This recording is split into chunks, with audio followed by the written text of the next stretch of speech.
Kagaya ng Tatay, bigay, pera. Saan galing? Pwede mo lang ano? JP, Pastor. JP, Baliwa. Okay, big. Okay,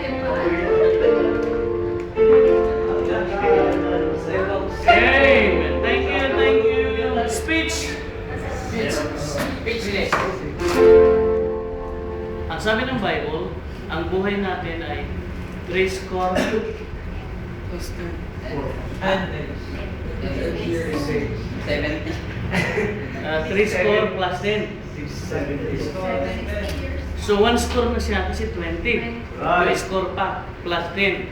By reason of good health, magkaka-80. Eh pag binigay pang buhay, baka naka-90 pa. Eh, speech. Bonus. 15 years bonus. Remember pa. Ano? Speech. Makinig.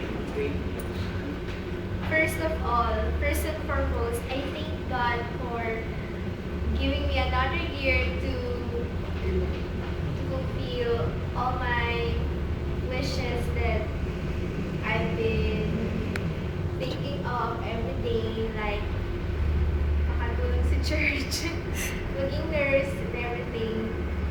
And I thank God sa family ko kasi sa buhay ko, pinanganak ako isang pastor's kid. Madaming blessings, mas maraming advantages kaysa sa disadvantages. My life was, my dad was really a blessing to me. Amen. My mom, tapos ang church. Ngayon ko nakikita, habang nagmamature ako, nakikita ko na iba talaga ako sa mga classmates ko. Unti-unti ko na-realize na mas angat ako sa kanila kasi parang mas fulfilled yung buhay ko. Parang sila talaga, parang isa kanta ng people need the Lord talaga. Outside they are lacking, pero sira naman yung buhay nila. Nagiging witness ako sa kanila, nakakapag-share ako. Tapos,